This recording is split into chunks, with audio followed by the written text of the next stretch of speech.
Bienvenidos a un nuevo encuentro del ciclo de encuentros virtuales de Medios en la Educación de Diario Los Andes. Muchas gracias por acompañarnos. Daremos inicio a la octava intervención de este ciclo, abordaje psiconutricional en la obesidad de niños, niñas y adolescentes, con las licenciadas Lorena Narpe y Paula Ede. Lorena Narpe es nutricionista y licenciada en nutrición, se desempeña en el área nutrición en el Programa Provincial de Obesidad en el Ministerio de Salud, Desarrollo Social y Deporte, y tiene una vasta experiencia en asesoramiento, capacitación y diseño de campañas y programas vinculados con la prevención de la obesidad.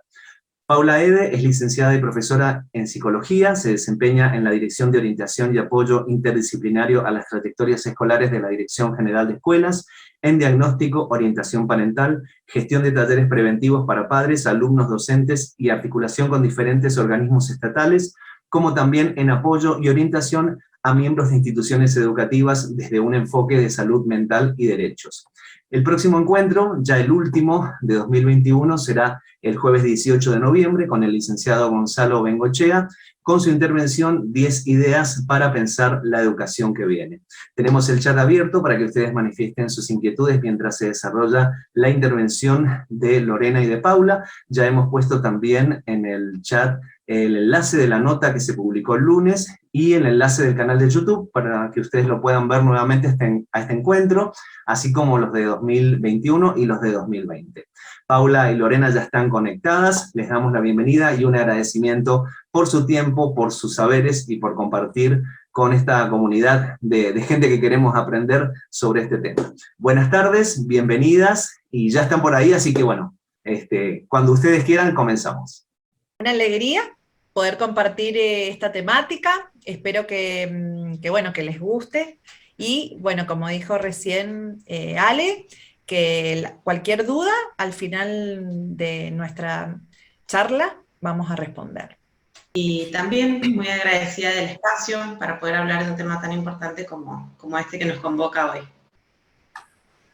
Para comenzar, queríamos comentarles sobre la obesidad, sobre todo la obesidad infantil, que nosotros la llamamos como la otra pandemia, ¿no? Ahora que después de esta pandemia, la pandemia de COVID, es una palabra que se entiende, que todos la conocemos, que quiere decir que afecta a todo el mundo por igual. Entonces, aclarar esto, ¿no? Obesidad es una enfermedad, que no es un síntoma, sino que es una enfermedad, y muchas veces uno refiere que se debe a un factor, a que el niño come de más, y no, la verdad que es multifactorial, tiene muchísimas consecuencias físicas en los niños, sobre todo psicológicas, y avanza sin parar desde edades cada vez más tempranas. Para que más o menos sepan de lo que estamos hablando, en nuestro país, la última encuesta nacional de nutrición y salud, las ENIS 2019, arrojaron unos datos bastante dramáticos, y esto estamos hablando antes de la pandemia, que sabemos que ahora han aumentado, y que en niños menores de 5 años, el 13,6% tiene exceso de peso, ya sea sobrepeso u obesidad. Y los niños entre 5 y 17 años, niños y adolescentes, tienen un 41% de estos niños y adolescentes entre 5 y 17 también tienen sobrepeso y obesidad. Y nosotros siempre tratamos de decir que es como la edad justa, la primera infancia sobre todo, porque a medida que va aumentando la edad, sobre todo en los adolescentes, si se mantiene estos parámetros de esta enfermedad, la obesidad, es muy difícil, digamos, que después en los adultos se pueda cambiar estos hábitos. Por eso nuestro enfoque principalmente en esta edad, ¿no? En la infancia. Y también sabemos que el 67% de los adultos de nuestro país presentan sobrepeso y obesidad. Entonces, como para no decir qué alarmante, y hablar de que hoy la obesidad es la otra pandemia. Yo les voy a contar un poquito de esto, de qué es la psiconutrición. Hace referencia principalmente a un modelo en donde la disciplina de la nutrición y de la psicología trabajan en conjunto, pero con una mirada en conjunto, ¿sí? No es que o sea, no es que la persona pasa por las dos disciplinas, pero por separado, sino que es algo integrado, ¿sí? En nuestro caso en particular, que trabajamos juntas, incluso la primera entrevista, que es como una entrevista diagnóstica, que hacemos primero con los padres y después con los niños, es juntas, las dos juntas, ¿sí? Para poder ambas escuchar, o sea, qué viene a decir esta familia con su motivo de consulta, digamos, ¿sí? Y qué viene a decir este niño, por ejemplo, que sea quien trae esta enfermedad, qué viene a denunciar o a decir, ¿no? En el ámbito familiar, más que nada. Siempre uno de los objetivos es poder acompañar a la familia, tratar de ver qué quiere decir este síntoma, ¿sí? Por eso nosotros no hablamos de que la obesidad es la causa, sino que en realidad es un síntoma, ¿sí? Y bueno, y es muy rico este abordaje porque hay mucha información que uno puede sacar de esto que se dice, ¿no? En esta primera entrevista y en las entrevistas que continúan. Y bueno, lo más importante que también es entender y ayudar a la familia a mejorar su alimentación y poder ayudar a gestionar las emociones, ¿sí? Con diferentes recursos que no sean la comida, ¿sí? Básicamente eso es lo que, bueno, entendemos por psiconutrición, ¿sí? Una mirada integrada entre ambas disciplinas. Bien, entonces sí, ¿por qué decimos nosotros que es un enfoque diferente? Bueno, y ahí en estos dos cuadritos queremos como hacerlo bastante práctico y hablar de esto. El enfoque tradicional, sobre todo en el tratamiento de la obesidad, ¿no? Me refiero. El enfoque tradicional a veces tiende a ser disciplinar. ¿Qué quiere decir? Por ejemplo, que o van al pediatra, al psicólogo, al nutricionista, pero por separado, ¿no? No quiere decir que solamente vayan a un profesional, sino por separado. Con eso hablamos de la parte como disciplinar. Muchas veces, que eso lamentablemente con todos estos años, porque hablando de la obesidad, sobre todo en mi caso, que hace bastante que me dedico a esta patología, y bueno, y desde el 2007 en adelante, los casos han ido en aumento. Entonces, está bueno esto de replantearnos, los profesionales de la salud, ¿qué pasa? Y bueno, hay muchas en las ocasiones que uno siempre ponía el foco en el peso nada más del niño, ¿no? En este caso hablando en general de los niños y adolescentes. Entonces, es como que ya no va más esto de poner solo el foco en el peso. Este enfoque tradicional que era la balanza, pesar al chico, que baje tantos kilos.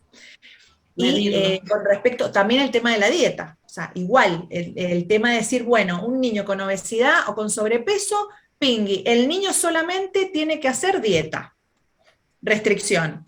La familia no, el niño, solamente porque es el del problema, ¿no? Entonces, todo este enfoque tradicional antiguo es como que ya no va más. Y este circuito de dieta, restricción, va generando culpa también, ¿no? Entonces, estos serían como algunos nada más ítems de lo que sería, o de lo que era el enfoque tradicional. A lo mejor actualmente algunos lo siguen utilizando, pero bueno, eso es lo que nosotros queremos como venir a mostrar. Nuestro enfoque psiconutricional es interdisciplinar, ¿no? Como recién decía Paula, esto de trabajar en conjuntos nuestras dos disciplinas, que no quiere decir que sean las únicas que tienen que trabajar, porque obviamente que siempre si se va sumando el profesor de educación física, un pediatra, un endocrinólogo, o sea, cualquier especialidad. En esto, justamente nosotras dos hemos hecho como este tipo de enfoque para sobre todo para la obesidad y también para cambiar hábitos en la familia. Pero en realidad, y esto nos funciona a nosotros así, pero puede ser muchísimas disciplinas, no solamente la nutrición y la psicología.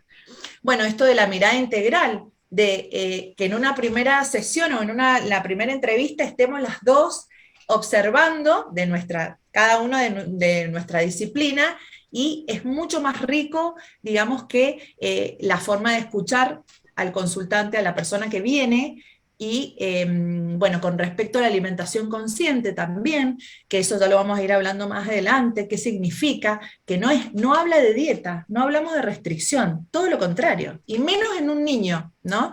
Sino esto de empezar a conocerse, de empezar a ver si tiene hambre, si no, qué alimentos va a consumir, bueno, y por supuesto el manejo emocional, que es fundamental, porque realmente nosotros no solo comemos porque tenemos hambre, sino comemos por un montón de otras situaciones más, ¿no? Entonces para eso, para que más o menos se tengan una idea que el enfoque psiconutricional habla de un montón de cosas, de un montón de parámetros que nada tiene que ver con lo estipulado y estricto que era anterior. Esto, bueno, que preparamos acá es un poquito explicar, ¿no? Cómo trabajamos en la consulta psiconutricional familiar, que un poquito ya lo hemos ido diciendo en estas otras filminas, pero bueno, que se trata obviamente de un trabajo en equipo para tener esta mirada integral. Nunca una entrevista es igual a otra, uno puede tener algunos parámetros que quiere consultar, por ahí sobre todo la parte de nutrición, ¿no? Bueno, para ver cómo se maneja la familia, pero en general también la entrevista la va llevando la misma familia con lo que trae, con sus inquietudes, con sus miedos, con sus pesares, ¿no? Con todo lo que va pasando, porque es una enfermedad que afecta mucho a la familia en general, ¿sí? Nos ha pasado mucho antes de poder nosotras descubrir este tipo de abordaje y de también por qué fuimos encontrando esta forma de trabajo. Por ejemplo, estar con otros profesionales, un médico, algo que le decían, bueno, sácate la remera, te mido la circunferencia abdominal, y los niños colorados, enfrente de otra gente que no conocen, mostrando justamente su cuerpo, el cual está puesto tan en jaque que lo tiene que cambiar, de que su cuerpo está mal. Entonces, bueno, veíamos que había muchas cosas que realmente eran muy invasivas, sobre todo para los niños. Entonces, bueno, por eso esto de no balanza, de no subiste 1 gramo, bajaste 2 gramos, sino de poner foco en otros parámetros, como pueda llegar a ser, bueno, que la persona se empieza a sentir cómoda con su cuerpo, que puede hacer más cosas, que puede correr, que es más flexible, que la ropa le está quedando más cómoda. Esas pueden ser algunos parámetros con los cuales nosotros trabajamos y nos interesa que la gente trabaje, porque si no también es como un cumplirle a la nutricionista, un cumplirle a la psicóloga que hice los deberes, que no comí, que me zafé con una tortita. No es la idea, ¿sí? Es más un aprendizaje interno, ¿no? De que las herramientas le queden tanto a la familia como a la persona que está atravesando esta enfermedad y lo pueda mantener en el tiempo. Uno de los otros, o sea, recién estabas hablando, Paula, y es verdad, porque muchas veces era solamente en el consultorio de la nutricionista, ¿no? Por ejemplo, en el mío, la balanza. Y es como, sí o sí lo tengo que pesar, y porque me lo pide la obra social también, y que tengo que hacer la curva, y relacionábamos todo el tiempo a que solamente si el niño bajaba de peso, estaba haciendo bien la dieta. Entonces eso en realidad es como que por eso nosotros decimos que no va más, porque primero que nada no tienen que bajar de peso, un niño está en crecimiento, tienen que haber otros factores, otros parámetros, como por ejemplo que comió más verduras o que empezó a tomar agua. Para mí eso es un parámetro fundamental, yo ahí los felicito, me parece mucho mejor eso que vaya incorporándose otros hábitos a que la balanza.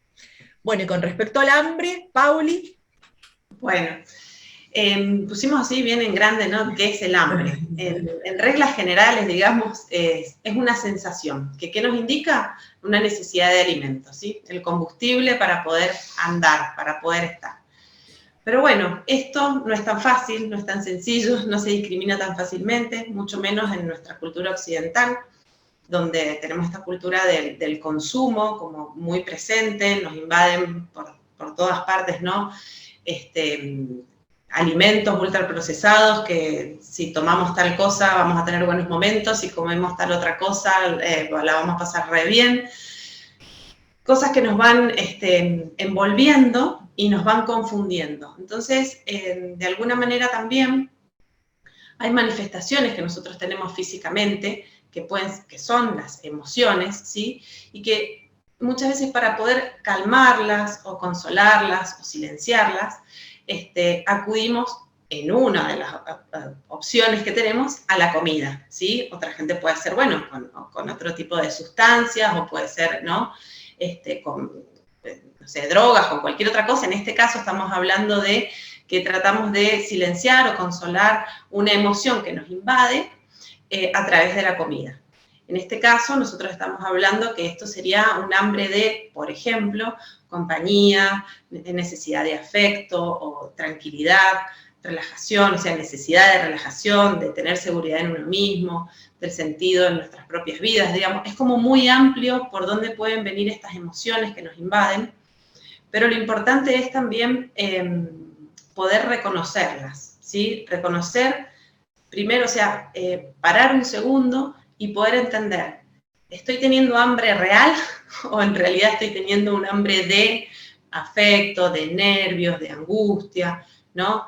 ¿Qué me pasó? ¿Acabo de comer y tengo hambre de nuevo? Sí, acabo de almorzar o acabo de cenar y necesito algo dulce y quiero algo, o crocante, ¿no? Unas papas, algo, ¿no? Por lo general es así, o algo muy dulce o algo muy salado, o, bueno, o con aceites, ¿no? Cosas así.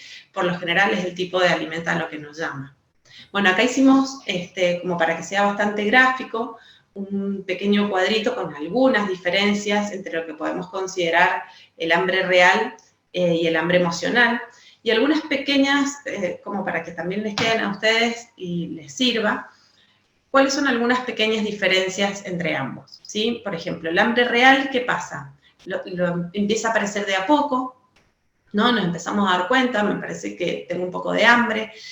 Estamos abiertos a calmar este hambre con, la verdad, cualquier alimento que podamos tener por ahí cerca, o podemos incluso tomarnos un tiempo de pensar, bueno, compraría una fruta, una verdura, un sanguchito, algo. Y no hay una necesidad de satisfacerlo de manera inmediata, ¿sí?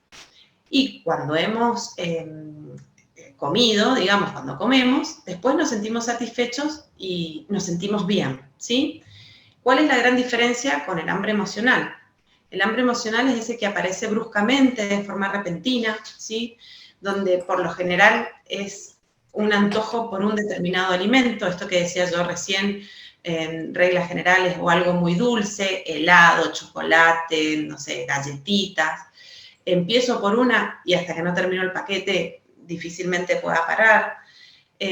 Cuando aparece hay una necesidad de satisfacerlo de manera inmediata. Y esto de que continuamos comiendo aunque estemos satisfechos, y esto que yo decía de capaz terminarnos un paquete de galletas, o en vez de comprarnos un palito de helado, nos compramos un cuarto y lo comemos todo. Entonces, al finalizar, hay una sensación de culpabilidad, ¿sí? O nos sentimos avergonzados, o estamos muy insatisfechos, nos sentimos mal, ¿no? Entonces, bueno, ahí radica algunas de las diferencias entre el hambre real y el hambre emocional. Y es importante empezar a registrar esto, ¿sí? En nuestro propio cuerpo, empezar a hacerlo consciente, porque si no uno va repitiendo, repite y esto pasa y vuelve a pasar y me siento mal y se hace como un círculo vicioso del cual es difícil salir. Y por lo general, después de que pasa este hambre emocional, uno dice, me voy a cuidar, como menos, y nuevamente aparece otro de estos momentos y es como de nunca acabar, es como la bola de nieve, digamos. Bueno, algunos de los beneficios que nosotras consideramos de este tipo de abordaje que nosotras planteamos, en algún punto puede ser el enfocarnos en la motivación y en la autoconfianza, ¿sí? Por eso hablamos del autoconocimiento, digamos, apuntamos en este, podemos decir, un aprendizaje, ¿no? Que es el recorrido de un aprendizaje para la autoconfianza, y que esto se hace para uno mismo, ¿no? No es para obedecer a otro, no es para cumplirle a otro, no es por otro, sino es para tener un buen autoconocimiento, por ende una autoconfianza, y motivarnos para poder, porque la motivación siempre suele ser corta y a veces al principio, esto después decae. Entonces, para que esto se pueda mantener, es necesario incorporar hábitos, ¿sí? Cuando hablamos de hábitos, es algo que ya lo hemos incorporado de tal manera que no hace falta pensarlo, lo hacemos solos, como cuando nos lavamos los dientes o ponemos los cambios en el auto, ¿sí? Ya al principio lo pensábamos hasta que lo incorporamos de tal manera que lo hacemos de forma automática. Entonces, eso es una de las cosas en las que nosotros apuntamos, o lo que se apunta desde este tipo de abordaje, que es al de poder ir incorporando hábitos que sean saludables y en cuanto a la alimentación para que se puedan mantener a largo plazo. El hecho de adquirir ciertas habilidades para esto que hablábamos recién de las emociones, ¿no? Aprender a resolver o a registrar en primera instancia estas emociones que surjan, conflictos internos que podamos estar sintiendo, y sobre todo lo que esté relacionado con nuestra imagen corporal, por ejemplo, con el sobrepeso, los estereotipos físicos que abundan por todos lados y que muy lejos están de ser cuerpos reales o algo, digamos, a lo que se pueda llegar sin que tenga un costo muy alto. Nunca estamos, digamos, a la altura de lo que se espera o nuestra cultura, nuestra sociedad espera de nosotros en cuanto al aspecto físico. Y esto lo vemos tanto en los medios, pero también si vas a un negocio y todo es talle único, es imposible que puedan haber cuerpos tan iguales que todos puedan entrar en un talle único. No hay chance. Entonces, bueno, todo esto nos está marcando, bueno, no tengo un cuerpo que se pueda vestir, ¿no? ¿A dónde tengo que ir? ¿Cómo puedo hacer para sentirme bien y vestirme bien, linda y como me gusta, con lo que yo quiero? Bueno, y por otro lado, esto de la gestión de las emociones relacionadas a la comida, en cómo nos vinculamos con la comida, ¿sí? Cuando sentimos ansiedad, frustración, soledad, rabia, y acudimos inmediatamente a comer algo para calmar, ¿sí? Cómo primero poder registrar, conocernos, entender qué nos está pasando y aprender otras formas de gestionar esa emoción que esté sintiendo en ese momento sin acudir a la comida. También es importantísimo esto que hablamos de, a mí me gusta decir siempre, reeducación o reestructuración de pensamientos, creencia de lo que es saludable y lo que no, que esto tiene que ver mucho eso. Siempre hay mucha información, una sobreinformación a veces, de lo que es sano, de lo que no es sano, y no solamente tiene que ver con la parte de alimentación, como recién decía Paula, ¿no? Entonces, mucho de esto de lo importante que es, por ejemplo, este tipo de encuentros, en donde si hay una información, digamos, impuesta por profesionales, y no esto de a lo mejor me lo dijo un vecino, o un médico que fue a uno, sino esto también es importante de estas creencias o mitos que tienen que ver, sobre todo también, bueno, con la alimentación. La reeducación alimentaria y nutricional es como importantísima. En esta época, yo siempre hablando de, por ejemplo, con lo que pasó con la pandemia, mucha gente encerrada, y el tema de la alimentación fue un tema. Esto es como que yo siempre trato de decir, tenía gente que me consultaba porque quería empezar a comer saludable o más consciente, y gente que comía mucho, mucho en cantidad. Entonces, esto de poder informarnos sobre qué significa una alimentación consciente. La palabra lo dice, que uno sepa que qué está comiendo. Entonces, qué mejor de saber desde dónde vienen los alimentos, el origen de los alimentos, tratar de ver qué estamos comiendo.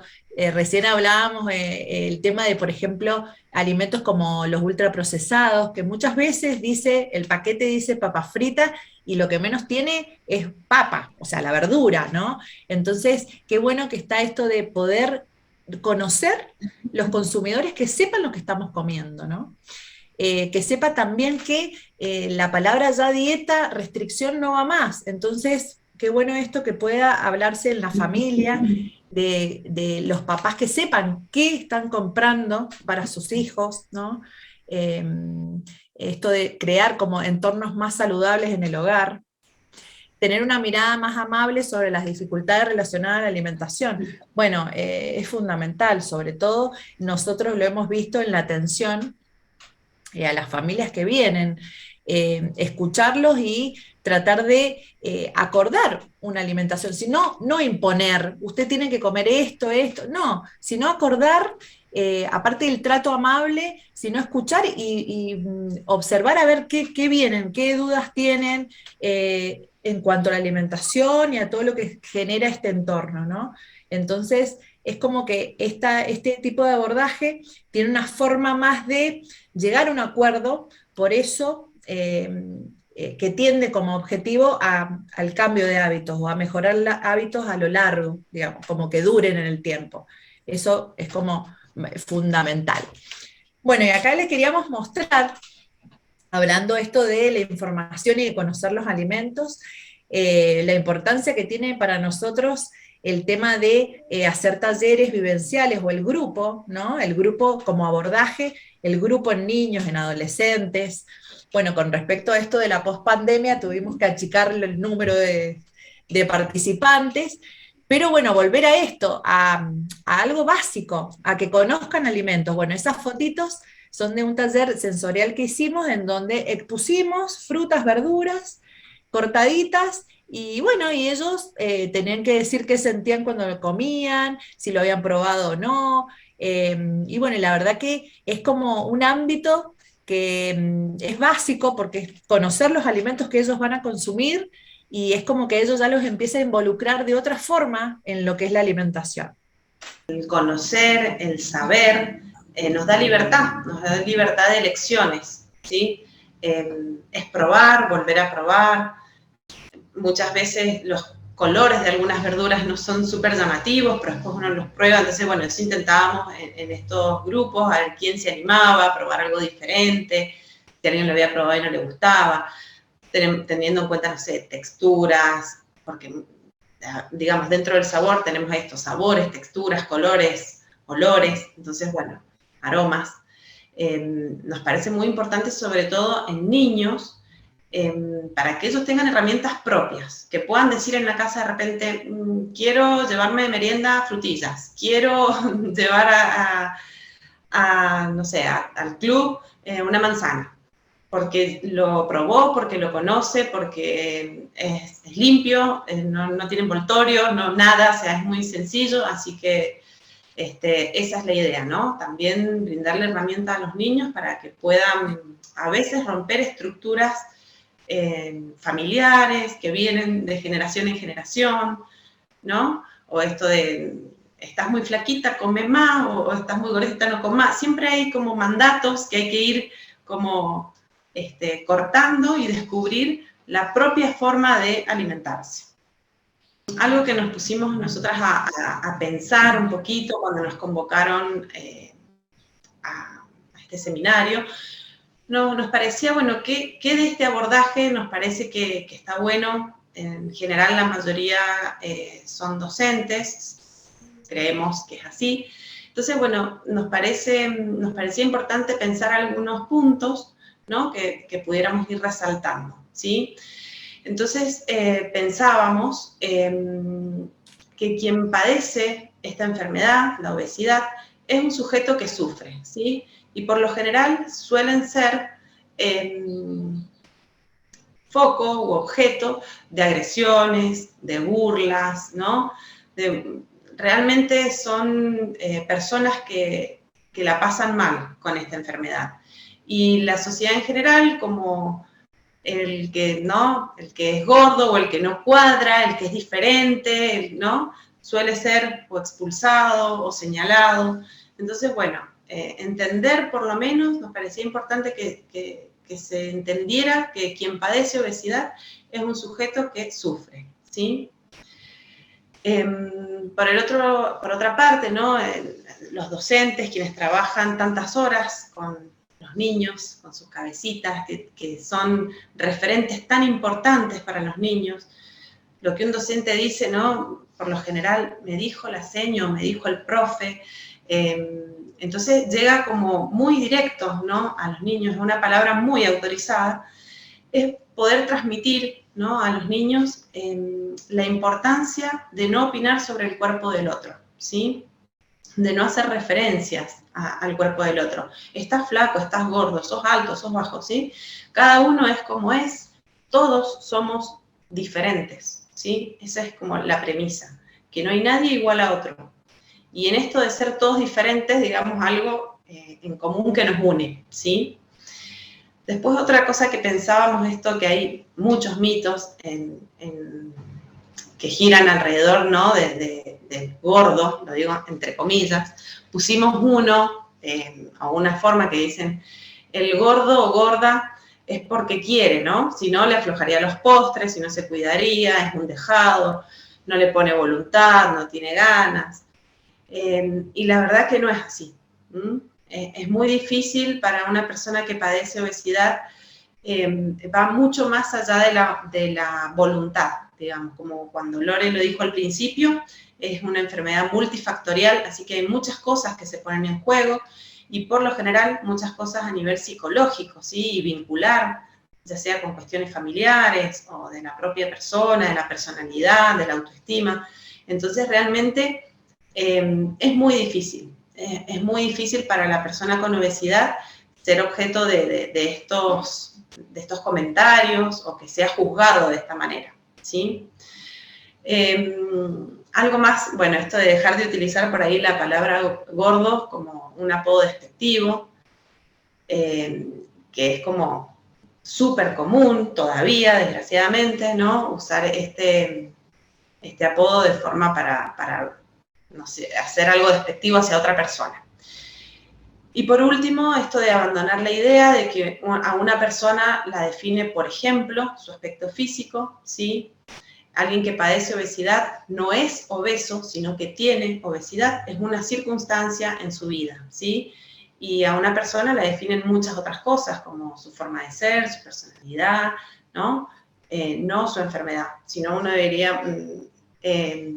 el diabético, él, ¿no? Y no sí. Suele ser así, ¿no? Entonces, bueno, nos parecía que esto por ahí estaba bueno dejarlo en claro, como para que lo podamos pensar juntos, como para decir, lo tengo en cuenta para trabajar con mis estudiantes. Bueno, como unos tips que nos parecía importante poder destacar. Sí, y también esto de la importancia de reconocer lo que vos dijiste recién, que es momentáneo, ¿no? Y más en los niños. Los niños, primero que son los que reciben la información más rápido, ellos tratan de generar cambios en la casa, entonces de saber que nosotros los adultos somos los responsables de lo que comen los chicos, porque nosotros somos los que compramos los alimentos. Entonces esto de poder generar entornos saludables en el hogar y en la escuela. ¿Y cómo se generan estos entornos saludables? Bueno, por ejemplo, en el hogar, los padres siendo modelos. Es muy difícil que mientras si el papá toma una gaseosa y al niño se le diga, vos tenés que tomar agua porque es saludable, y él tome gaseosa. Es muy complicado. Entonces, por eso esto de que tenemos que ser modelos y que el mismo mensaje sea coherente, obviamente. También tratar de que en el hogar siempre estén a la vista alimentos frescos, ¿no? Que son los alimentos naturales, menos paquetes y más alimentos de la tierra, frutas, verduras, granos. Entonces, que estén a la vista, el agua ahora en el verano, que esté lleno de la heladera de jarras de agua, para que esté disponible, ¿no? Entonces, son pequeñas pautas o pequeños cambios que podemos hacer para lograr un entorno un poco más sano en la casa. Y en la escuela igual, en los colegios igual, tratar de que el docente también sea un modelo, que lleve su botellita de agua, que hagan prácticas donde sea un día de fruta, que los lunes, qué sé yo, lleven alguna merienda casera. Entonces, esto también de la importancia de que tienen que ser más que nada modelos, ¿no? Para crear donde que hayan ámbitos y entornos saludables, principalmente en la escuela y en la casa, que es como dijo Paula, muchas veces el docente, la palabra del docente, el niño la adquiere, pero tan de él, que muchas veces le hacen más caso a los docentes que a las mamás, a los papás. Entonces, por eso, qué importante el papel que juegan en cuanto a hábitos saludables los docentes, ¿no? Sí, incluso me quedé pensando mientras te escuchaba, también, digamos, en la escuela suelen surgir o se suelen manifestar, digamos, algunas conductas que los docentes tienen un ojo muy clínico y dicen, algo le está pasando a este estudiante mío, ¿no? Y poder hacer, digamos, ahí alguna intervención que sea en ese momento muy importante, ya sea hablar con la familia, comentarles qué han visto, si lo notan, no sé, aislado o que es objeto de burlas, poder trabajarlo a nivel grupal con el curso. La escuela es como donde se revela casi todo. No es menor la tarea que tienen los docentes y directivos, porque, bueno, los chicos suelen sentirse en un grupo comprendidos o por los docentes escuchados, entonces muchas cosas salen y surgen en la escuela. Entonces, bueno, está bueno también tener esta mirada atenta de si hay algún niño o niña o adolescente que pueda estar sufriendo en relación a su cuerpo, en relación a si padece obesidad, por ejemplo, sobrepeso.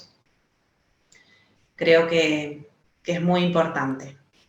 Mientras las escuchaba, pensaba algo muy interesante e inquietante que ustedes dijeron, incluso lo estuvimos conversando antes de iniciar este encuentro, que es esto de que hay que abordarlo multifactorialmente. Y un porcentaje alarmante, ¿no? Un 67% de personas adultas, y recién hablaban de que el adulto sea el modelo para los chicos, ¿no? Entonces, es como una cuestión que revierte una complejidad importante, ¿no? Y también algo que decían Lorena y también complementaban con Paula, el tema de desmantelar la idea de cumplirle al profesional cuando van a consultarle porque están con kilos de más o no. Y me pareció re interesante esto porque, así como la escuela tiene mucho para hacer, esta tríada de motivación, habilidades y emociones, que tiene a la base ni más ni menos que algo educativo, ¿no? Es reeducarnos y llevar el plano de la alimentación, lo educativo, el saber sobre uno mismo y el saber sobre el entorno donde uno está, el entorno familiar, para poder hacer algunas transformaciones. Y también algo interesante con los estereotipos, que las escuchaba y pensaba, ¿no? Por estar en el tema de medios, cuántos a veces los medios imponen cierta forma, cierto cuerpo, cierto estereotipo, así también como esta gordofobia que ahora con las redes se ha puesto como más denunciante, en el buen sentido, ¿no? Se denuncia el tema de que una chica no fue aceptada en su trabajo, o un chico no fue aceptado, o el bullying que aparece en la escuela por lo físico, la idea de como que hay que entrar en cierto patrón para poder ser, ¿no? Y cuánto la escuela tiene que ser en eso, ¿no? Sí, pero por eso, fíjate que somos también, ¿por qué no?, los mismos adultos, porque los niños, o sea, eso se aprende en la casa, se mal aprende en la casa, esto de hacer bullying o señalar al diferente, porque en realidad los niños, ellos vienen con una ingenuidad nata donde aceptan a todos, por eso qué cambio grande tenemos que hacer los adultos, ¿no? Porque el problema es esto, hoy justo estaba viendo en el diario de un niño, no sé si lo leyeron, que los compañeritos, por ser gordito, le pusieron un alacrán en la panza. Y lo tuvieron internado porque encima gravísimo la picadura. Entonces, hasta el día de hoy, o sea, es un tema importantísimo y me parece que está bueno que en la escuela, digamos, se pueda hablar de estos temas. Sí, sí, no, y rescato muchísimo la mirada conjunta de ustedes, porque la verdad que una nutricionista puede recomendar cierta relación con el cuerpo, pero esto que ustedes hablaban de que es una narrativa, nos está diciendo algo su vínculo con la comida, ¿no? Sí. Nos está diciendo una narrativa familiar, emocional, y es desentrañarla. Por ahí, pues, es el camino para la alimentación saludable, no pasar solamente por la balanza, como decían, ¿no? Que es como una escena bastante terrible, ¿no? De alguien, Totalmente. es intimidante incluso, ¿no? Aquí Santiago nos dice, bueno, excelentes mensajes motivadores. Pilar nos dice, es muy innovador el hecho de participar en la toma de decisiones respecto de la propia alimentación. También acá dice, hace unos años trabajé con grupos de nivel inicial el tema de alimentación saludable con el asesoramiento de Lorena y obtuve excelentes resultados en la respuesta de las familias. Dice Pilar también, una persona es más que su enfermedad, decía una cantante, dice acá. Bueno, María Agustina dice, los padres no acompañamos, es muy difícil. Bueno, dice, ¿cómo debería actuar? Andrea nos pregunta, ¿cómo debería actuar el gabinete psicopedagógico, la obesidad en escuelas secundarias? Bueno, y muchos más que dicen, bueno, es verdad que en la escuela los niños demuestran lo que sienten y padecen, cómo trabajar con los padres, bueno, que lo han venido trabajando ustedes. Por ahí, hablando un poquito de esta consulta sobre el gabinete o servicio de orientación, como le decimos ahora, o equipo de orientación, siempre un equipo de orientación o un servicio de orientación no va a ser clínica dentro de la escuela, ¿sí? Pero sí está capacitado o tiene, digamos, la capacidad para hacer alguna intervención con la familia, decirle esto nos llama la atención, esto anda pasando, o sugerirles alguna interconsulta con algún profesional, ya sea psicólogo, psicóloga o nutricionista, digamos, mostrándole a la familia que hay algo ahí que se está poniendo de manifiesto, digamos. Y por otro lado, sí, se puede abordar de forma institucional con el grupo, con la escuela en general, este tema en relación a las burlas y esto que por ahí habíamos puesto como en algunos puntitos, ¿no? De poder sacar algunos mitos, formas de relacionarnos con los otros, de cómo respetamos al otro, de no opinar sobre el cuerpo de las otras personas. Incluso es un cambio cultural, porque las escuchaba también ustedes, y lo conversamos antes de iniciar el encuentro, el tema de la ley de etiquetado, que está ahora tan en boga, y el tema también de la ley de talles, ¿no? Que lo decías, Paula, recién. No tenemos todos el mismo cuerpo, no tenemos todos, y ahí está a la base también el tema de la aceptación de la diversidad, porque Menos mal. te impone un pensamiento muy único, y eso la verdad es bastante dañino. Ya una persona que tiene que llevar en sí mismo el tema de su cuerpo, pensar que no entra en esos patrones es bastante exclusivo, o sea, es excluyente, ¿no? La persona siente que está en una situación bastante complicada, ¿no? Sí, yo he tenido pacientes que me han dicho, he entrado a un local y me dicen, ¿es para vos? No tengo. Vos decís, más agresivo y más que eso es tremendo, y más, ¿no? Quedo excluido de la sociedad en algún punto, digamos, desde un parámetro, porque la verdad que es tremendo. Sí, Así que sí, la ley hay muchísimos ejemplos que se pueden poner, ¿no? El tema de los aviones, el tema de los espacios que acá no se entra, que acá sí se entra, los chicos, los adolescentes que muchas veces, y hay muchas noticias que por ahí leemos que fue discriminado, que no puede entrar porque tiene exceso de peso, o y también todo que lo conversábamos también antes, todo lo que los medios de alguna manera a veces no de la mano de profesionales, sino influencers o youtubers dan como ciertas recetas mágicas que no es nada más que deshidratarse, en realidad, todo con un riesgo sumamente grande por no estar acompañado por un profesional, y que tienen gran llegada a muchos usuarios, que termina siendo sumamente nocivo y perjudicial, ¿no? Sí, es como decís vos, incluso cosas muy peligrosas, desde pastillas mágicas, ¿no? Porque, bueno, se juega mucho con el pensamiento mágico de las personas, de que porque vas a usar un aparatito X o una cosita X, mágicamente vas a tener un cuerpo escultural, o ese cuerpo que se debe tener, ¿no? Es muy tremendo. María Agustina nos dice una historia, dice María, a mí me pasó que a mi hijo le pasó que por tener unos kilitos de más, el entrenador lo sacó de su equipo de fútbol, ¿no? Y bueno, eso lo estaba leyendo, y la verdad, cómo atrasan estas cosas, y ese entrenador, qué lástima que en ese equipo, porque en realidad no sé si será un club, equipo de fútbol, qué lástima que no haya habido un equipo interdisciplinario ahí, porque es súper importante. No la nutricionista que esté en el equipo para que hagan no, para que tengan una alimentación saludable, para que tengan mejor rendimiento, son niños que están en crecimiento. No todos los profesionales de la salud están preparados para trabajar con niños. Y no todos los entrenadores, por lo que estoy leyendo, porque en realidad algo que debería ser maravilloso, motivacional, que es el tema de hacer deporte, porque para un niño, para un chico, es fundamental. Vida sana, deporte, que qué lástima lo que te pasó, Agustina. Claro, sí, acá también dice, considero que las redes sociales son muy maliciosas y le muestran a los chicos un estereotipo de persona que no es real. Y lamentablemente son muy influyentes, ¿no? A veces aparecen notas que dice la dieta que usó XX y con la cual bajó 15 kilos. Es como que si todos lo hacen, realmente van a tener esos resultados y nada que ver, la verdad que no tiene...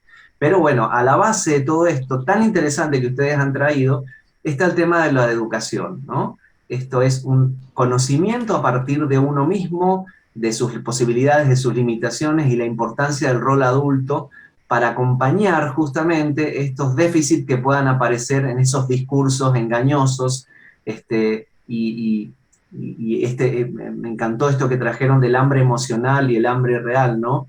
Cómo a veces esa mixtura y esa confusión puede llevar a una percepción equivocada de lo que es alimentarse, ¿no? Así que bueno, quedan como en el mundo adulto como muchas tareas pendientes, sobre todo empezar a desadjetivar, ¿no? Que eso es importante, y coincido con ustedes que los chicos son más permeables a estos mensajes si están acompañados justamente con una reflexión que los pueda llevar a aceptarse tal cual son, pero bueno, también el trabajo con la familia, que es tan importante, ¿no? Y que ustedes también realizan desde el espacio donde ustedes trabajan. Bueno, yo te quiero agradecer, Alejandro, por la convocatoria, por habernos dado este espacio. Así que bueno, poniendo nuestro granito de arena en esto que es súper amplio, pero bueno, quisimos traer algunas cositas que nos parecían importantes y poder transmitirlas. Bueno, les agradezco muchísimo y el año próximo en el nuevo ciclo vamos a volverlas a convocar porque nos parece importante que a lo mejor algunos tópicos que hoy no hayan quedado pendientes podamos seguirlos trabajando, porque creo que este tema, mientras más se habla, también más se concientiza, ¿no? Entonces, totalmente. Me parece re interesante el trabajo conjunto que ustedes hacen, me pareció muy novedoso esto de que lo psiconutricional ayude a la comprensión de lo que es aquello con lo que nos alimentamos. A todos ustedes, muchísimas gracias. Y bueno, desde mañana se puede ver este encuentro en nuestro canal. Muchas gracias. Yo quiero saludar a un colegio de Boven General Alvear, el Colegio San Cayetano. Un saludo enorme. Bueno, muy bien. Le mandamos saludos entonces a todos los colegas de General Alvear. Bueno, muchísimas gracias, ¿eh? Estamos en contacto y desde mañana, como decía, ya pueden volver a ver este encuentro. Gracias, Lorena, y gracias, Paula, y a todos ustedes. Chao, gracias. Gracias a todos.